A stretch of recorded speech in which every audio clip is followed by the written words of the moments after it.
안녕하세요.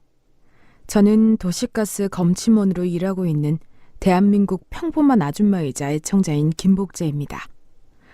얼마 전에 저에게도 기가 막히고 코가 막히는 사연이 생겨서 이렇게 제보하게 되었습니다. 사건의 전말을 말씀드리기 전에 제 인생사를 간략하게 이야기 드려야 더 이해하기 편하실 것 같은데요. 저는 남편 때문에 평생을 시달려 온 여자입니다. 저희 남편은 시댁에서 물려받은 돈이 어마어마한 남자였어요. 평생 일을 안 해도 먹고 살 만큼의 돈이었죠. 그렇다고 해서 제가 그 덕을 봤냐고요? 아니요. 저는 그 돈 한 번 만져보지 못했습니다. 돈 많고 키 큰 남편은 여성 편력이 장난이 아니었죠. 엄마, 아빠 어디 갔어? 나 아빠한테 뭐 좀 부탁할 거 있는데. 네 아빠가 가면 어딜 갔겠니? 순덕이네 다방에 가서 히히덕거리고 있겠지. 파리채 들고 남편 잡으러 다방에 가면 남편은 쌍화차에 있는 노른자를 호로록 마시며 여자들 앞에서 너털오줌을 짓고 있었어요. 여보, 애들 창피하게 여기서 도대체 뭐 하는 거예요? 나 정말 동네 사람들 앞에서 창피해서 말도 못하고 속 터져 정말. 당장 집에 안 들어와? 파리채로 막 여자들 등짝 때리고 쫓아내면 남편은 허허 왜 이쁜 아가씨들한테 그래 아줌마가. 다른 여자들 편을 들어주는 그런 사람이었습니다. 가부장의 끝, 그게 바로 제 남편이었죠. 생활비라도 제대로 주면 몰라요. 그것도 아니었죠. 본인은 비싼 양주에 여자들한테는 과일 나오는 안주도 막 주면서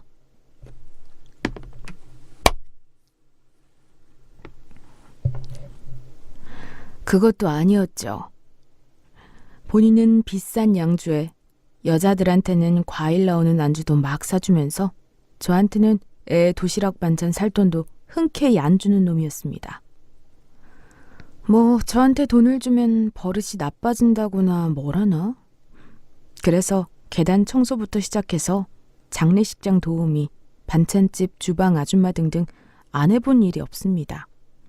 남들은 겉으로 보기엔 부자 남편 둬서 제가 잘 사는 줄 알았겠지만 전혀 아니었어요. 결혼식은 성대하게 하면서 막상 인생은 시궁창이니 창피해서 동창 모임도 가지지 못했죠. 그 당시 기독교였던 저는 하나님께 기도했습니다. 아니 하나님, 우리 남편 좀 데리고 가봐요. 에? 이 사람이 내 옆에 있으니까 내 명이 단축되는 것 같아요, 하나님. 제발 좀 데리고 가요. 막 죽으라고 기도를 했어요. 얼마나 화가 많았으면 그랬겠어요. 근데 그 기도발이 먹힌 겁니다. 어느 날 남편이 실신을 했는데 큰 병원에 가서 검사를 해보니 대장암 3기 말이라는 거예요. 대장암은 원래 증상이 없습니다. 아마 그동안 혈변이나 식은땀과 같은 증상이 있었을 텐데 크게 고통이 느껴지지 않으니 남편분께서 간과한 듯 싶습니다. 마음의 준비를 하시는 게 가족분들에게 좋으실 겁니다. 그렇게 바람피고 20년을 사람 속썩인 남편이 말기 암이라고 하니 저도 마음이 많이 아프더라고요. 괜히 제 기도 때문에 이 사람이 이렇게 된 것 같고 참회하는 마음으로 간병하기 시작했습니다. 근데 이놈의 성질머리는 아파도 그대로이더라고요. 아픈 사람 똥오줌 다 받아내고 삼시세끼 밥 먹여주고 욕창 생길까봐 등 닦아주고 마사지해줬더니 임종을 앞두고 하는 말이 뭔지 아세요? 죽기 전에 순자 얼굴 한번 봤으면 좋겠네. 순자가 누구냐면요, 남편이 동창회 갔다가 바람난 초등학교 첫사랑이에요. 저는 말기 암으로 얼굴이 새까매지고 이승과 저승 왔다 갔다 하는 환자인 제 남편 머리를 아주 세게 꿀밤 때렸습니다. 그 순간만큼은 너무 밉더라고요. 내가 미쳐. 아이고 정말 시집 잘못 가서 평생 고생하네. 당신 본처가 옆에서 간병해주는데 첫사랑 얼굴 보고 싶다고 해? 에이구 썩을 놈, 이 썩을 놈아. 지옥에나 떨어져라, 응? 그동안 속에 담아둔 이야기들을 막 쏟아냈습니다. 그 독서가 남편한테 영향을 끼친 건지 며칠 안가 세상을 떠났죠. 슬프지도 않고 눈물도 안 나고 속이 후련했습니다. 죽기 전까지 여자 타령하는 놈을 오래도 데리고 있었다 싶어 제 자신이 기특하기도 했고요. 장례식장에서 영문도 모를 여자들이 몇몇 와서 남편의 영정사진을 보고 눈물을 훔치기도 하더라고요. 전 속으로 아휴, 전현도 다방 여자겠지. 참 딱하다. 딱해. 육개장 한 그릇씩 대접하고 보내버렸습니다. 이 사람 말년의 도박, 노름으로 재산 다 탕진하고 돈도 안 되는 빚덩이 땅 하나 물려주고 갔어요. 전 그 땅에 융자 걸려있는 줄도 모르고 재산 포기도 안 해서 땅과 함께 빚더미에 앉았죠. 하나 있는 딸내미 엄마 팔자 안 닮게 키우고 싶어서 죽어라 이래서 땅에 있는 융자 갖고 살았습니다. 근데 하늘은 열심히 사는 자를 외면하지 않더라고요. 그 땅에 있는 지역이 개발 후 제 지역으로 뽑혀서 소위 로또 대박 당첨된 것처럼 땅값이 엄청 오른 거였습니다. 저는 그 땅을 팔아서 서울 쪽에 작은 건물을 샀고 그게 또 쭉쭉 값이 올라서 노후 걱정이 없게 된 거였어요. 딸내미 잘 키우고 싶어서 건물에서 나오는 돈으로 캐나다 단기 유학도 보내고 애 승마도 시키고 좋다고 하는 건 다 시켰습니다. 근데 참 자식 내 마음대로 안 된다고 하는 말이 딱 맞더라고요. 엄마가 돈을 얼마나 들여서 투자를 하는데 속도 모르고 맨날 놀러 다니고 집중도 안 하는 겁니다. 속이 답답한 마음에 딸내미 사주나 한번 보러 갔어요. 저는 제일 걱정되는 게 딸이 제 팔자를 닮을까 무서워요. 애는 가만히 내버려 둬야 해요. 사주를 보니 야생마 같은 팔자일세. 묶어두지 않으면 알아서 잘 살겠지만 묶어두려고 하면 주인한테도 스트레스, 본인한테도 스트레스인 거야. 답답해도 딸을 가만히 하고 싶은 대로 하게 내버려 둬야 엄마 팔자를 안 따라갑니다. 그래서 애 유학 보내는 것도 그만두고 그냥 아무것도 안 하고 내버려 뒀습니다. 그러자 정말 신기하게 딸이 스스로 정신을 차리더라고요. 집을 떠나서 고등학교를 기숙사로 가더니 공부를 열심히 하는 겁니다. 너 갑자기 공부를 왜 이렇게 열심히 하는 거니? 엄마가 요즘 너 보면 뿌듯하다. 몰라. 나 하고 싶은 거 생겼어. 화장품 회사 들어가고 싶어. 그러려면 성적 좋아한다고 해서 그래서 하는 거야. 정말 딸내미는 본인 스스로 학원에 가고 싶다고 저에게 부탁을 하기도 했어요. 맨날 중학교 때까지만 해도 전교 꼴등을 도맡아더니 대학을 서울권으로 간 겁니다. 대학에 가서도 엄청 열심히 하더라고요. 장학금 탔다면서 엄마한테 100만 원을 턱 선물해주기도 하고요. 항상 저희 딸은 말괄량이에 남자처럼 밖으로 돌아다니는 애라서 걱정이 이만저만이 아니었는데 결국 자기 앞길 알아서 잘 찾아가는 걸 보면 너무 뿌듯한 겁니다. 근데 그 감사함도 잠시였어요.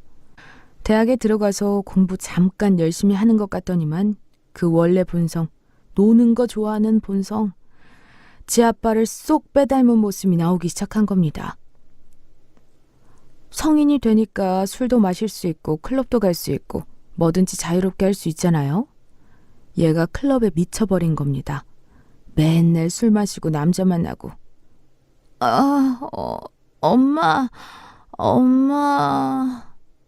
아우 됐어. 오늘은 또 어디서 술을 진탕 마시고 온 거야? 너 정말 이렇게 막 살 거야? 엄마가 이 나이 먹고 다 큰 딸내미 해장국 끓여줘야 돼?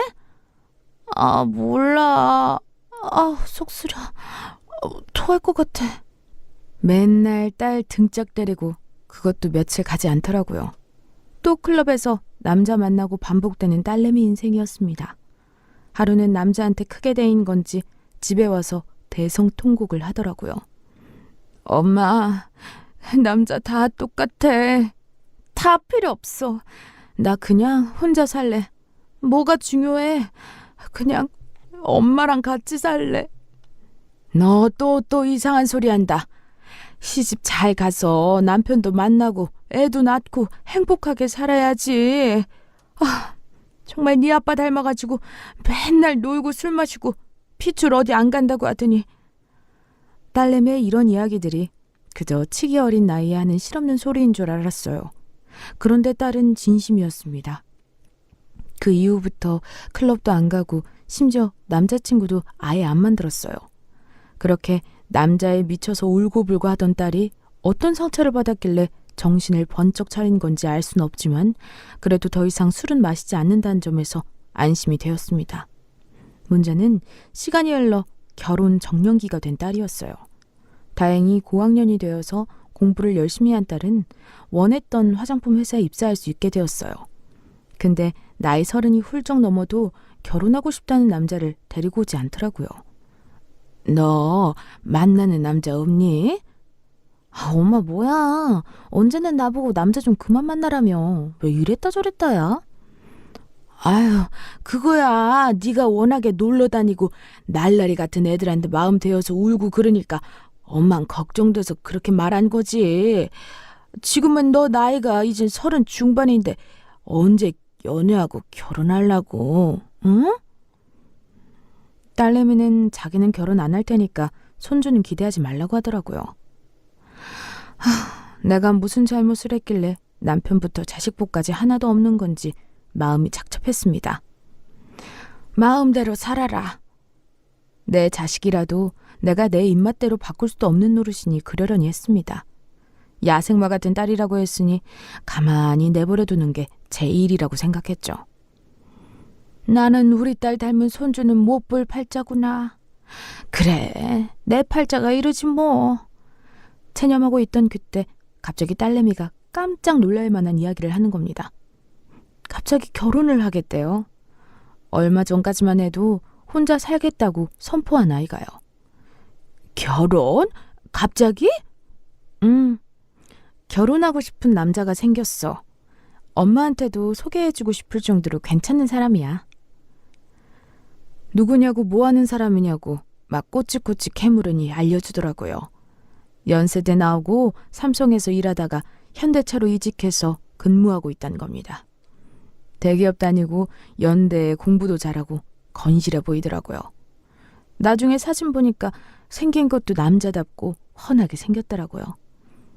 결혼 결심한 딸이 마음이 바뀔세라 전 좋다고, 엄마는 응원한다며 지지해 주었어요. 사이가 와서 인사하는데 사람이 참 밝아 보이더라고요. 어머님, 한평생 고생스럽고 힘들게 키운 이쁜 따님 평생 행복하게 해드리겠습니다. 걱정 마세요. 그리고 너무 감사합니다. 깍듯하게 인사하는데 마음이 든든한 겁니다. 결혼을 승낙했고 상견례까지 착착 잘 진행되었어요. 친구들한테 막 자랑을 했죠. 우리 딸이 드디어 시집간다면서요. 근데 친구가 제 이야기를 듣더니 딸이랑 사위 생년월시를 좀 달라는 겁니다. 성균관대 대학원에서 명리학을 공부하는 친구였어요. 그 친구가 심각한 표정으로 종이에 막 뭘 쓰더니 한숨을 푹 쉬는 겁니다. 이 여자도 내 여자, 저 여자도 내 여자 하는 스타일이네, 사위가. 딸내미는 남자로 태어났으면 천하를 누리는 대장부 성격인데 어쩌다 둘이 만난 건지 운명이라는 게 참 신기해. 무슨 소리 하는 거야, 형식이 엄마. 애 결혼이 코앞인데. 좋은 소리는커녕 뭔 소리를 하고 있는 거야? 아이고, 내 입이 주책이지 주책이야. 그런 게 아니라 요즘 사람만 보면 사주를 한번 보고 싶어서. 미안해. 나 원래 주책 바가지인 거 알잖아. 괜히 친구의 한마디에 기분이 팍 상한 겁니다. 기독교이긴 하지만 은근히 또 제가 사주나 명리학 쪽엔 귀가 얇은 편이었거든요. 이제 와서 결혼을 물을 수도 없는 노릇이고 불안한 마음에 다른 사주 보는 집을 찾아가 보니 둘이 둘 다 불인데 잘 만나면 활활 타오르고 잘 살 거라고 걱정하지 말라고 말씀하시더라고요. 오히려 더 잘 살 수 있으니 괜한 걱정하지 말라는 말에 위안을 얻고 그 친구는 그냥 멀리하게 되었습니다. 결혼은 일사천리로 진행하게 되었고 모두의 축하 속에서 성대하게 마무리를 지을 수 있었어요. 야생마 같은 제 딸의 고삐를 잘 잡아줄 수 있는 사이가 생긴 것 같아 든든했습니다. 주변에서도 사위가 인물이 너무 좋다면서 다들 저를 부러워했고요. 그런데 문제가 생긴 겁니다. 제 딸이 화장품 회사에서 근무한다고 했잖아요. 일하면서 2세 계획을 세우려고 하다 보니 쉽지 않았나 봅니다. 결혼한 지 1년 반이 지나도 아이가 안 생기길래 둘이 산부인과에 간 모양이더라고요. 거기서 자궁 내막증 병명을 진단받은 거예요. 뭐라고? 자궁 내막증이라니. 의사쌤은 뭐라고 하디? 몰라. 뭐 여자 10명 중에 1명한테 발병된다 그러던데 이게 있으면 자연임신이 힘들대. 그리고 내가 스트레스 수치가 엄청 높다고 아이 가지려면 무조건적으로 안정을 취해야 한다고 하네. 딸은 회사에서 엄청 스트레스를 많이 받고 있었거든요. 아무래도 화장품 회사가 여초 집단이다 보니 거기서 정치질이 있었나 봅니다. 자유로운 영혼의 딸은 그런 곳에서 일하는 걸 힘들어했고 결국 몸과 마음의 병이 나고야 만 거죠. 엄마인 저도 옆에서 그걸 가만히 보고 있자니 속이 상하는 겁니다. 딸, 너무 힘들면 쉬어도 돼. 회사에서 돈 번다고 건강 나빠지면 그게 무슨 소용이 있겠니? 엄마는 우리 딸이 그냥 자유롭게 행복하게 살았으면 좋겠어. 응? 고개를 떨군 딸이 눈물을 후두둑 흘리더라고요. 그동안 여러모로 많이 힘들었던 모양입니다. 사위도 아내의 퇴사를 지지해주니 딸은 회사를 그만두었어요. 초반엔 후련하다고 좋아했습니다. 근데 한 달 정도 지나니 우울증이 찾아왔어요. 집에서 아무것도 안 하고 남들 회사 갈 시간에 집에만 있으니 정신건강이 악화가 된 거였죠. 엄마도 집에 있으면 우울해져서 도시가스 검침원 일이라도 하는 거잖니. 아무리 건강하고 튼튼한 사람도 집에만 있으면 울적해지더라. 회사 안 다니고 있는 지금 그동안 배우고 싶었는데 바빠서 못 배운 것들 조금씩 도전해봐. 딸은 제 조언을 듣고 평소에 관심이 많이 있었던 피부와 메이크업 자격증 공부를 하기 시작했어요. 다시 뭔가를 도전하니까 생기가 올라오더라고요. 마침 딸 친구가 강남 쪽에서 메이크업샵을 운영하고 있었고 그곳에서 인턴을 하면서 일을 도와줬습니다. 애초에 퇴사를 한 것도 건강한 몸을 만들어서 아이 임신을 하려고 했던 거였으니 저도 살짝 궁금한 마음에 슬쩍 물어봤어요. 요즘 남서방이랑은 사이가 좀 어때? 몰라. 그놈의 남서방 바쁘다고 집에를 안 들어와요. 사위가 영업직을 하다 보니 밤늦게 들어오는 건 알고 있었는데 그 정도일 줄은 몰랐습니다. 일주일에 5번은 새벽 1시 넘어서 들어오는데 애가 어떻게 생기겠어. 나도 모르겠다. 요즘은 남자들이 다 그런가 봐. 난 이제 기대도 뭐도 없어. 아기도 그냥 생기면 생기는 거고 안 생기면 어쩔 수 없는 거고. 태념한 듯 보이는 딸내미를 보니 속상했습니다. 제가 사위한테 한마디 할까 하다가도 괜히 부부 일에 제가 끼어들면 좋을 거 없을 것 같아서 꾹 참았어요. 주변 사람들한테 조언을 구하니 영업직 일하는 사람들은 대부분 집에 늦게 들어오고 그렇다고 하더라고요. 사실 저도 사위가 어느 순간부터 저에게 대하는 태도가 달라졌다는 건 직감적으로 느꼈습니다. 사위는 처음엔 너무 싹싹했어요. 제 생일날에는 장모님 덕분에 제 아내를 만날 수 있었습니다. 장모님이 저에게 은인이세요. 명품 지갑을 건네기도 했고요. 평소에도 홍삼이며 공진단이며 몸이 좋다는 건 막 갖다 주고 용돈도 턱턱 주기도 했습니다. 그런데 어느 순간부터 제 생일날에 3만 원짜리 스틱 홍삼을 건네주며 밥 먹을 때도 바쁘다고 핸드폰만 보고 있거나 회사에서 받은 거라고 치약 칫솔 세트로 생일을 퉁치더라고요. 제가 돈이 없는 것도 아니고 사위한테 뭐 좋은 거 뜯어먹지 못해서 섭섭한 게 아니라 그래도 장모 생일인데 초반이랑 지금이랑 너무 달라진 것 같아서 마음이 조금 어렵더라고요. 그걸 딸내미한테 표현하기도 참 쉽지 않았고요. 그냥 사위가 요즘 사는 게 바쁘고 할 일이 많아서 장모 챙길 여력이 안 되는구나 생각하고 넘겼습니다. 마음이 심란할 때일수록 저는 몸을 더 움직였어요. 예전에 남편이 제 속 썩힐 때도 전 열심히 더 설거지하고 일하러 다니면서 머리에 있는 잡생각을 비워냈죠. 이번에도 마찬가지였습니다. 딸도 사위도 제 마음을 달래주지 못하니 도시가스 검침원 일을 조금 더 늘리면서 몸을 움직였어요. 검침원 일을 하다 보니 정말 별의별 사람들을 다 만났거든요. 각 세대에 있는 집들을 방문하면서 집 구경하는 것도 쏠쏠하기도 했지만 일하다가 재수없는 사람 만나면 기분이 팍 상해버리기도 합니다. 이번이 딱 그런 때였어요. 검침을 하러 왔는데 문 밖에서 애기 우는 소리가 앙앙 들리더라고요. 으엥! 으엥! 어머, 여기는 신생아가 사는 집인가 보다. 초인 정도로만 안 되겠다. 저는 조금 더 세게 콩콩 두들겼어요. 그러자 안에서 누구야? 누가 소리를 빽 지르는 겁니다. 저는 깜짝 놀라서 도시가스 검침하러 왔습니다. 진짜 아줌마. 여기 문에 아기가 자고 있다는 스티커 못 봤어요? 아줌마 때문에 애가 깼잖아요. 죄송합니다. 그러면 사진 찍어서 도시가스 번호로 보내주세요. 솔직히 좀 당황했어요. 제가 문 두들기기 전부터 애는 울고 있었고 문을 쾅쾅 친 것도 아닌데 저렇게 화낼 일인가 싶었습니다. 애 키우면 예민해지고 신경질 나기도 하니까 그냥 이해하고 넘겼죠. 근데 문제는 그 여자가 도시가스 사진을 한 달이 지나도 안 찍어 보내는 거예요. 하는 수 없이 그 집에 다시 찾아가게 된 거였죠. 한번 그런 집은 잊을 수가 없거든요. 똑똑똑 문을 두들기니 역시나 굉장히 신경질 나는 목소리로 누구냐고 묻더라고요.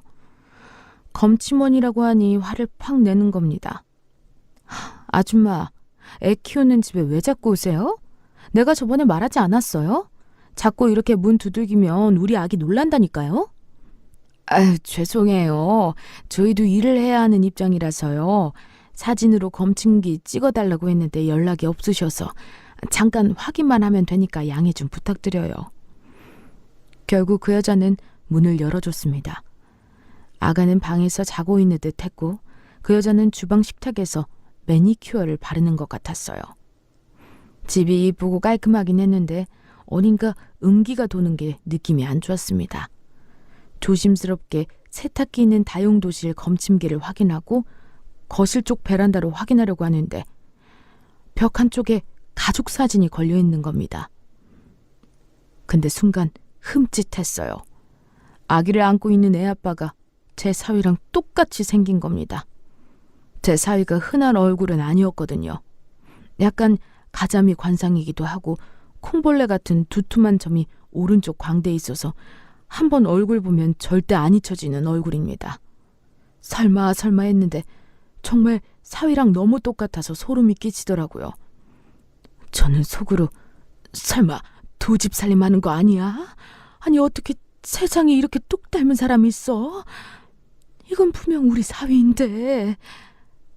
찝찝한 마음이 가시지 않았던 저는 핸드폰을 들어 찰칵하고 그 가족 사진을 찍었습니다.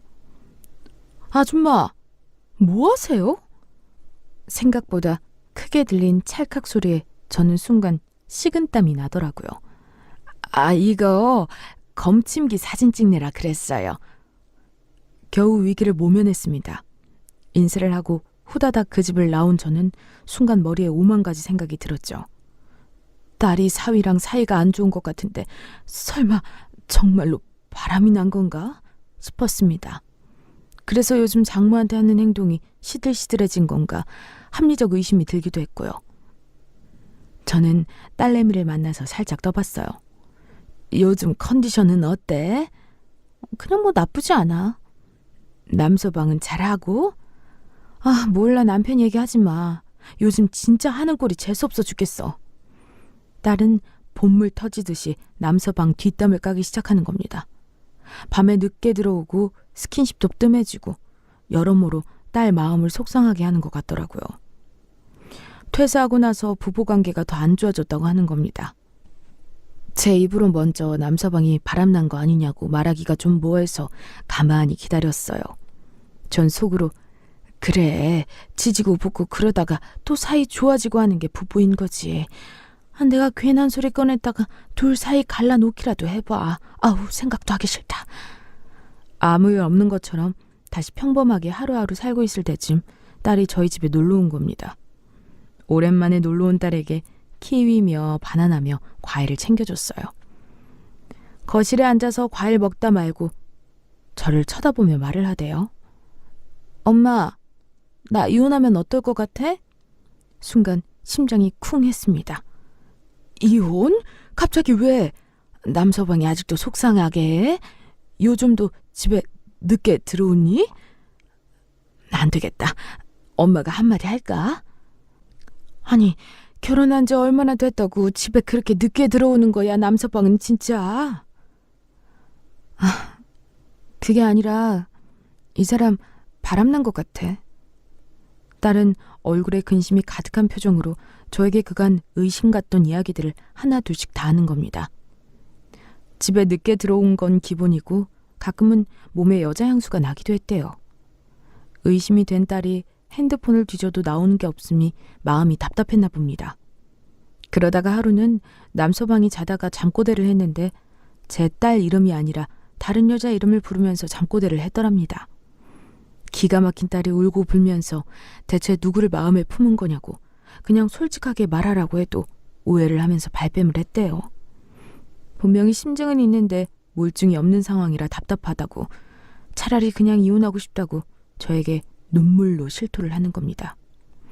제 생각에도 남서방한테 여자가 생긴 게 분명했어요. 딸에게 사실대로 말했습니다. 엄마가 검침원 일을 하다가 어떤 집에서 남서방이랑 똑같은 남자 얼굴이 걸려있는 가족 사진을 봤다면서요. 그리고 찍은 사진을 보여줬어요. 엄마, 이건 남서방 닮은 남자가 아니라 그냥 남편이잖아. 아니, 우리 남편이 왜 딴 여자랑 가족 사진을 찍었어? 대체 이건 뭐야? 사진 좀 나한테 보내봐. 카톡으로 사진을 받은 딸은 확대를 해서 자세히 보기 시작했어요. 심각한 표정도 잠시 갑자기 배꼽을 잡고 깔깔깔 웃는 겁니다. 와, 세상 돌아가는 거 정말 소름 끼친다. 우리나라가 아무리 작아도 그렇지 어떻게 사람이 이렇게 이어지는 거지? 와, 진짜 이거 뭐야? 딸은 혼자서 기가 막히다는 듯이 헛웃음을 짓는 겁니다. 왜 누군데? 아는 여자야? 왜 혼자서 웃는 건데 심각한 상황에서. 딸이 꺼낸 이야기는 그야말로 충격 그 자체였어요.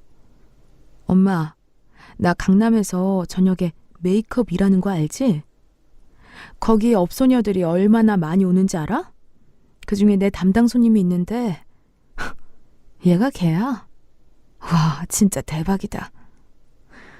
저는 이해가 안 됐어요. 그게 무슨 소리냐고 다시 물었죠. 알고 보니 딸이 저녁에 메이크업 일을 할 때 대부분 손님들이 밤일하는 여자들이었나 봐요. 그 여자들은 메이크업을 받을 때 친구랑 통화를 하면서 별의별 이야기를 다 하더랍니다. 미용실 스태프들은 그 여자 사정을 훤히 알고 있었죠. 한 여자가 메이크업을 받으면서 그랬대요. 그러니까 진짜 생일을 5달 동안 안 하길래 그냥 그러려니 했는데 애가 생긴 거야. 나 원래 생일 1년씩 안 하고 그러잖아. 이번에도 그냥 그런 건 줄 알았는데 토할 것 같아서 약국 가서 약 달라고 하니까 혹시 모르니 임신 테스트기 먼저 하라고 하더라고. 보니까 2줄이래. 병원 가니까 이젠 지울 수도 없대. 개월수가 많이 돼서. 뭐? 애 아빠가 누구냐고? 아니, 낸들 아니야. 그래서 손님 중에 제일 멍청하고 살살 꼬시면 넘어올 것 같은 그런 놈 콱 물어가지고 네 아들이라고 했지 뭐. 돈 많아 보이는 남자를 콱 잡은 그 업소 여자는 일을 그만두고 남자가 마련해준 집에서 들어가서 애 낳고 살고 있다고 하는 겁니다. 그런데 딸내미가 말해준 그 이야기의 주인공이 가족 사진에 있는 그 아기 엄마 이야기라는 겁니다. 엄마, 세상 무섭지 않아? 아니, 너무 화나네. 그리고 웃겨. 와, 얘네 둘이 밤마다 놀아나는 것도 모르고 난 상간이 화장해준 거잖아? 딸은 미친 사람처럼 깔깔 웃다가 펑펑 울었어요. 제정신으로 버티기 힘들죠. 엄마인 저도 옆에서 그 모습을 지켜보느라 마음이 찢어지는 것 같았습니다. 그런데 딸은 갑자기 울음을 뚝 그치고 결심을 한 듯이 말한 겁니다. 엄마, 애 없는 게 신의 한 수였네. 나 이놈이랑 이혼하고 복수 제대로 할 거야. 나 자유롭게 살 거야. 그동안 남자가 뭐라고 내가 이렇게 매달린 거지? 엄마 고마워. 이젠 심증이 아니라 물증까지 있으니까 그놈 빼도 박도 못하겠다. 약간의 걱정은 됐지만 딸이 알아서 잘 현명하게 해결할 거라 믿어 의심지 않았어요.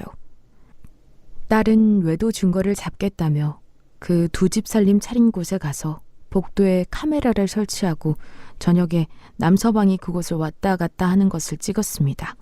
그리고 남서방과 딸, 그리고 저 이렇게 셋이서 삼자 대면을 하게 됐어요. 원래는 제 음력 생일을 챙긴다고 딸이 식사 자리를 마련했는데 남서방이 일 때문에 못 온다고 했다가 갑자기 온다고 말을 바꿨거든요. 남서방 요즘 일하느라 많이 바쁜가 보네.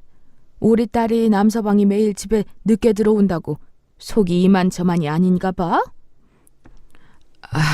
장모님 죄송합니다. 요즘 경기도 안 좋고 하도 해야 할 일들이 많아서 죄송해요. 그때 제 딸이 푸하하 웃으며 남서방에게 말한 겁니다. 야,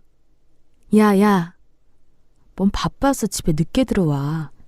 내가 언제까지 모른 척 해줄 줄 알았는데? 너 언제까지 속일 줄 알았는데, 어? 아니, 당신 갑자기 왜 그래, 어? 무슨 소리를 하는 거야? 누가 누굴 속여, 어? 딸은 한숨을 푹 쉬더니 남서방 뒤통수를 확 하고 후려쳤어요. 뭐 하는 거야? 진짜 오늘 어머님 생신 아니냐고. 좋은 날인데 갑자기 왜 그래? 이유라도 말해봐. 그러면 변명이라도 할 거 아니야. 야, 너는 진짜 끝까지 거짓말이구나. 반성할 줄도 모르고.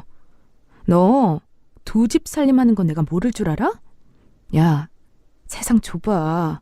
우리 엄마가 도시가스 검침하다가 네 두 집 살린 차린 집에 들어갔댄다. 거기서 네 사진을 봤대. 애 안고 있는 네 사진이요. 남서방은 깜짝 놀라 아무 말도 못했습니다. 순간 동공이 흔들리는 게 다 보이더라고요. 사진까지 보여주니 빼도 박도 못할 증거니까 더더욱 아무 말 못해 보인 듯 했어요. 아니, 이걸 어떻게 설명하지? 일단 다 미안해. 정말 미안하고. 납작 엎드리는 남서방이었습니다. 제 딸은 통곡을 하면서 분노를 쏟아냈어요. 아무리 그래도 두 집 살림에 애 낳는 건 아니지 않냐면서요. 저도 엄마로서 화가 났습니다. 자네, 그동안은 내가 체면 생각해서 자네 행실에 대해서 뭐라고 하지는 않았네만 그동안 내 생일날 칫솔 세트 주고 3만 원짜리 홍삼 젤리로 퉁치고 축하한다고 문자 한 번 안 보냈던 게 다 외간 여자랑 놀아나느라 그랬던 건가? 이제 와서 말하는데 대체 자네는 인생을 왜 그러고 사는 겐가? 응? 제 딸이 저의 이야기를 듣고 깜짝 놀랐어요. 엄마 그동안 남서방이 엄마한테 용돈 준 거 없어? 용돈이라니 무슨 소리야? 생전 용돈 한번 받아본 적이 없는데. 와, 얘 진짜 생각보다 더 몹쓸 놈이네. 알고 보니 남서방이 제 생일 때마다 어머님한테 용돈 드린다고 제 딸한테 30만 원씩 받아갔대요. 자기가 70만 원 보태서 100만 원 만들어서 봉투로 드리겠다고 하면서요. 근데 전 받은 적이 없거든요. 알고 보니 남서방이 그 30만 원을 자기가 꿀꺽하고 저한테는 칫솔 세트 같은 싸구려 선물로 퉁친 거였습니다. 참다 딸내미가 화가 나서 남서방 머리채를 잡았고 식사 자리는 그야말로 아수라장이 됐습니다. 롬에서 식사를 해서 망정이었지 안 그랬으면 정말 난리가 났을 거예요. 식사 자리가 소란스러워지니 제가 딸을 말렸고 남서방은 너덜너덜해진 채로 황급하게 구두를 신고 도망갔습니다. 저는 딸내미한테 걱정하지 말라고 손을 꼭 잡아주며 엄마가 도와주겠다고 했어요. 전 바로 이혼 변호사를 알아봤습니다. 다행히 유책 사유가 사위한테 있기 때문에 이혼 같은 경우에 큰 문제 없이 빠르게 진행될 거라고 하더라고요. 그런데 이혼 소송 도중에 알게 된 충격적인 사실에 전 깜짝 놀랐어요. 연세대 출신의 삼성 다니다가 LG로 이직한 사위의 이력이 다 거짓말이라는 겁니다. 연세대도 신촌이 아니라 원주였고 그마저도 자퇴를 한 거였어요. 그리고 삼성이 우리가 아는 그 삼성이 아니라 공장에서 부품 만드는 자동차 외주 협력업체 생산직 직원이었던 겁니다. 그 공장에서 일하는 사람이었던 거죠. LG로 이직한 것도 LG 자동차 부품 만드는 수많은 협력업체의 공장 직원이었던 거예요. 이 정도면 사람 속이는 것도 재주다 재주야, 남서방. 아니 이제는 남서방도 아니지. 그놈 자식은 어디서 굴러온 개똥이야? 대체 왜 우리 딸내미한테 거짓말까지 하면서 만나려고 한 거냐고. 제 딸이 외국으로 유학도 갔다 오고 영어 발음도 좋고 승마도 탈 줄 아니까 잘 사는 집 딸내미인 줄 알았나 봐요. 그래서 제 딸이랑 결혼해서 마음 편하게 잘 먹고 잘 살려고 했는데 생각보다 제가 돈을 딸한테 많이 쓰지도 않고 딸도 자립심 있는 성격이라 혼자서 돈 벌어서 쓰는 그런 스타일이었던 거죠. 완전 부잣집 딸내미인 줄 알았는데 환상과는 다른 모습에 마음이 식었다가 제 딸이 퇴사까지 하고 나니까 마음이 완전히 떠난 거였습니다. 돈 보고 들어왔는데 자기한테 떨어지는 콩고물이 없으니 슬슬 외도를 하기 시작한 거예요. 그렇게 공장 직원들이랑 만나서 밤마다 술 마시다가 가게 된 술집에서 한 여자한테 첫눈에 반하게 된 거고 그 여자가 자기 좀 이 험악한 생활에서 구해달라고 눈물의 연기를 펼치니 남서방은 홀라당 넘어가 매일 밤마다 그 여자한테 월급을 바친 거였죠. TV에서만 나온 줄 알았던 기가 막힌 이야기가 제 사위의 이야기였다는 게 믿기지가 않았습니다. 제 딸은 온몸에 소름이 끼친다면서 살던 신혼집에서도 바로 나오고 친정으로 들어갔어요. 이혼 소송은 승소로 끝났고요. 상간녀 소송에서도 2천만 원을 받아냈죠. 남서방은 처음에 울고불고 하면서 한 번만 기회를 달라고 하더니 소송이 시작되자 미안하단 말도 없이 입 싹 닫고 연락을 하지 않았습니다. 딸, 이혼하길 잘했어. 아주 저런 모질이 데리고 있어봤자 우리 딸이 아까워. 차라리 엄마랑 지금부터는 행복하게 잘 살자. 알겠지?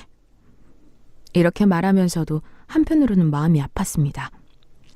딸이 제 팔자를 따라가게 될까봐 너무 무서웠는데 그래서 더 신경 쓰고 잘해줬는데 결국엔 바람피는 남편을 만나서 이혼했다는 게 가슴이 찢어지는 듯 했습니다. 제 남편도 바람으로 제 속을 썩혔거든요. 딸은 이혼 후 오히려 더 행복해 보였습니다. 엄마, 남편이랑 이혼할 팔자면 그냥 받아들이면 되는 거지. 자꾸 아빠 생각하면서 비교하지 마. 알겠지? 나 지금으로도 충분히 행복해. 딸내미는 되려 저를 위로했습니다. 딸은 씩씩하게 다시 몸도 마음도 회복하게 되었고 본인이 배운 기술로 작은 피부 관리숍을 차려서 행복하게 하루하루 잘 살고 있었어요. 그러던 도중 딸이 갑자기 저에게 깜짝 놀라서 막 무슨 이야기를 하는 겁니다. 엄마, 대박이다. 전 남편 그 아이 있잖아. 그 상간녀가 낳으네. 아휴, 친자 검사는 해봤으려나 몰라. 지 자식 아닌 거 알려면 어쩌려고. 그니까 그 상간녀가 옛날 버릇 못 물리고 애기 집에 냅두고 남자 만나러 갔다가 딱 걸렸대. 그게 3번이 넘었고 결국 참다 못해서 막 싸우다가 애기 친자검사 이야기가 나왔나 봐. 그래서 전 남편이 친자검사를 했는데 뭐 어떻게 됐겠어. 불을 친 거지. 난리가 났대. 아휴, 그럴 줄 알았다. 친자검사 결과에서 불일치가 나오자 이혼 선언을 했나 봅니다. 아이는 그 여자 보고 키우라고 하면서요. 그래서 그 여자가 아이를 데리고 잠적했는데 뛰는 놈 위에 나는 놈이 있다고 남자 명의로 대출을 잔뜩 받고 그 돈을 빼가서 도망친 거예요. 그러게 술집에서 무슨 사랑을 찾는다고 말도 안 되는 소리를 늘어놓더니 그 끝은 결국 파국이었습니다. 혀를 끌끌 차면서 잘 됐다고 하늘이 알고 그렇게 복수를 해준 것 같다며 위언을 삼고 딸이랑 백화점 쇼핑을 하는데 주차 안내요원 얼굴이 어디선가 많이 본 얼굴인 겁니다. 쓱 보니 세상에 그놈인 겁니다. 저희 서로 둘 다 깜짝 놀라서 순간 얼굴이 굳었지만 모른 척하고 지나갔죠. 세상 참 좁더라고요. 그날 저녁 딸에게서 그놈에게 전화가 왔습니다. 오늘 백화점 왔지? 정말 창피하다. 나 정말 자존심 내려놓고 이야기하는 건데 나 요즘 빚 때문에 죽고 싶어. 너무 힘들거든. 내가 너한테 큰 실수한 거 알아. 잠깐 미쳤나 봐. 나도 속았어. 그 술집 여자한테. 그래서 지금 빚더미에 숨만 쉬어도 한 달에 이자가 200만 원씩 나가. 나 한 번만 도와주면 안 되냐? 여윳돈 있으면 나 좀 빌려주라. 내가 오죽하면 전 아내한테 전화를 하겠냐. 딸내미는 당황해서 아무 말도 못하더라고요. 제가 대신 전화를 받았습니다. 자네는 참 뻔뻔함의 정도를 모르는 사람일세. 우리 딸한테 인간으로서 해서는 안 될 짓까지 하면서 이게 뭐하는 겐가? 지금 장난하는 겐가 자네? 다신 우리 딸한테 연락하지 말게나. 한 번만 더 연락할 시에는 그땐 스토킹으로 확 고소할 줄 알게나. 그리고 저는 백화점 주차관리 담당팀에 전화를 해서 항의를 했습니다. 손님 차 앞에 적혀있는 번호로 연락해서 개인적인 요구를 하는 주차관리 요원이 있으니 당장 자르라고요. 그리고 그 다다음 날 같은 시간에 주차를 하러 가보니 역시나 남서방 얼굴은 보이지 않았습니다. 아마도 잘렸겠죠. 머리부터 발끝까지 거짓말로 점철된 인간. 결혼하고 나서도 이중생활을 한 그놈은 생각만 해도 치가 떨립니다. 그래도 그 거짓말 하늘을 속이지는 못하는 것 같더라고요. 결국 벌 받고 저희 모녀 앞에 사라진 그놈은 지금 뭐하고 지내는지 알 길이 없습니다. 아마 어디선가 구걸을 하거나 또 거짓 신분으로 사람들을 속이며 다닐 수도 있겠네요. 야생마 같은 삶을 살 거라는 저희 딸. 역시 결혼도 이혼으로 마무리했습니다. 야생마는 그 어떠한 사회 제도에도 속박되어 있으면 안 되나 봐요. 피부 관리샵을 하다가 딸은 유학 시절에 배운 영어 실력을 가지고 지금은 세계 곳곳을 돌아다니며 여행 가이드 일을 하면서 살고 있습니다. 정말 결혼 생활할 때보다 100배는 더 행복한 얼굴로 하루하루를 살고 있네요. 그 어느 나라에도 속해 있지 않고 자유롭게 다니는 지금이 너무나도 적성에 잘 맞다고 합니다. 아마 제 남편도 그런 팔자였을 것 같아요.